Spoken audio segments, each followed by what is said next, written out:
Welcome to Pastor Andrew's Inspirations. If you enjoy these videos, please click on the red subscribe button below and the bell for more. Welcome to our online church, a congregation made up of many from around the world.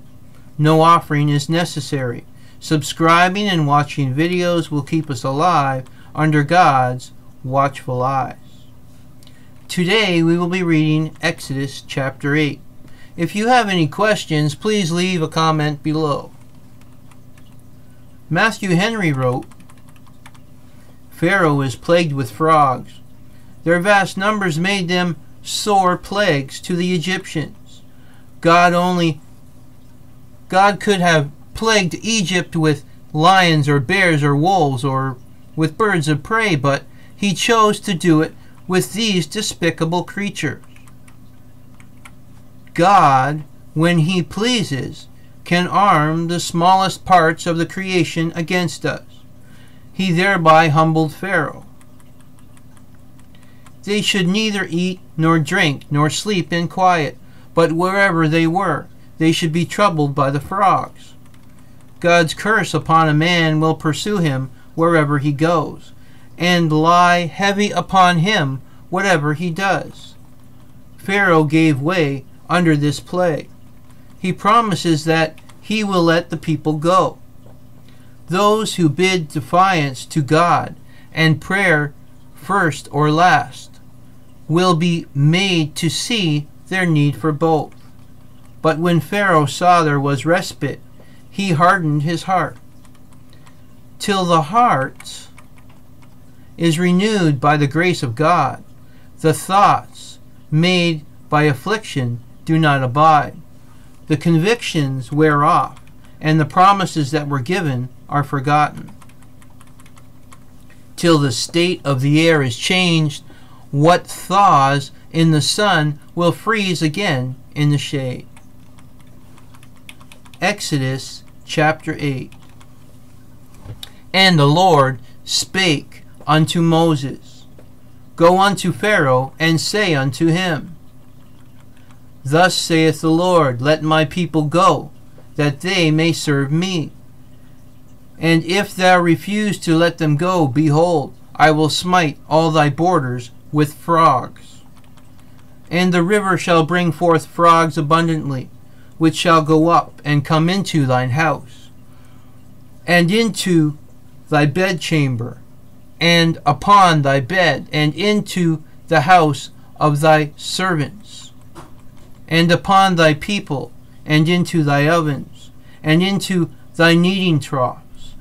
And the frog shall come up both on thee and upon thy people, and upon all thy servants." And the Lord spake unto Moses, saying unto Aaron, "Stretch forth thine hand with thy rod over the streams, over the rivers, and over the ponds, and cause frogs to come up upon the land of Egypt." And Aaron stretched out his hand over the waters of Egypt, and the frogs came up, and covered the land of Egypt. And the magicians did so with their enchantments, and brought up frogs upon the land of Egypt.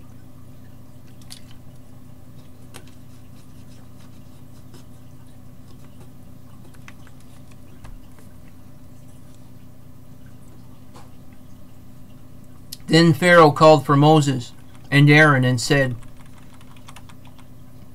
"Entreat the Lord that he may take away the frogs from me and from my people, and I will let the people go, that they may do sacrifice unto the Lord." And Moses said unto Pharaoh, "Glory over me. When shall I entreat for thee and for thy servants and for thy people, to destroy the frogs from thee and thy houses, that they may remain in the river only?" And he said, "Tomorrow."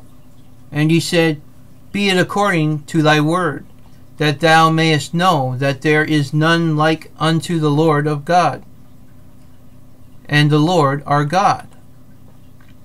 And the frogs shall depart from thee and from thy houses, and from thy servants, and from thy people. They shall remain in the river only. And Moses and Aaron went out from Pharaoh. And Moses cried unto the Lord because of the frogs which he had brought against Pharaoh.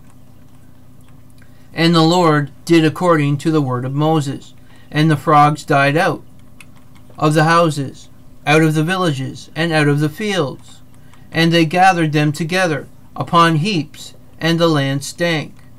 But when Pharaoh saw that there was respite, he hardened his heart, and hearkened not unto them, as the Lord had said.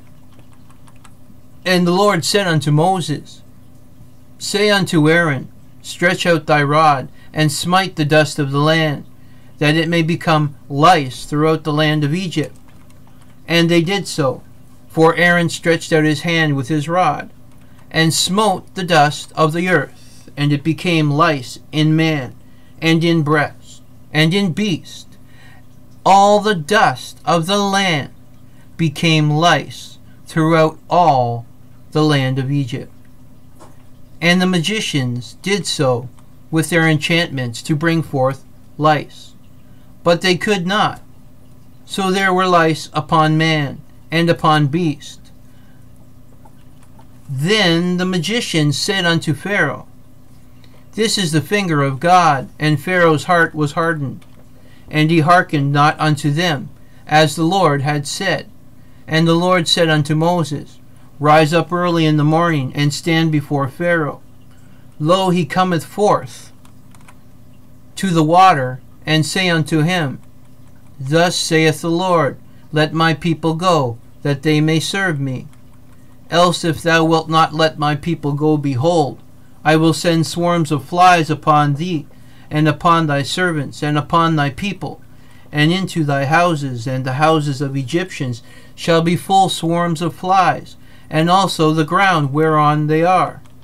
And I will sever in that day the land of Goshen, in which my people dwell, that no swarms of flies shall be there, to the end thou mayest know that I am the Lord in the midst of the earth. And I will put a division between my people and thy people. Tomorrow shall this sign be. And the Lord did so, and there came a grievous swarm of flies into the house of Pharaoh, and into the servants' houses, and into all the land of Egypt. The land was corrupted by reason of the swarm of flies. And Pharaoh called for Moses and for Aaron, and said, Go ye sacrifice to your God in the land. And Moses said, It is not meet so to do, for we shall sacrifice the abomination of the Egyptians to the Lord our God. Lo, shall we sacrifice the abomination of the Egyptians before their eyes, and will they not stone us? We will go 3 days' journey into the wilderness, and sacrifice to the Lord our God, as he shall command us. And Pharaoh said, I will let you go, that ye may sacrifice to the Lord your God in the wilderness. Only ye shall not go very far away, entreat for me. And Moses said, Behold, I go out from thee, and I will entreat the Lord, that the swarms of flies may depart from Pharaoh, from his servants, and from the people tomorrow. But let not Pharaoh deal deceitfully any more in not letting the people go to sacrifice to the Lord. And Moses went out from Pharaoh, and entreated the Lord. And the Lord did according to the word of Moses, and he removed the swarms of flies from Pharaoh, from his servants, and from his people. There remained not one. And Pharaoh hardened his heart at this time also, neither would he let the people go. This was the book of Exodus, chapter 8. Please stay tuned for Exodus chapter 9 coming soon. Adonai Nisi, the Lord, is our banner. Remember, if you like these videos, please click on the red subscribe button below and the bell for more. God's blessings be upon this message and us all.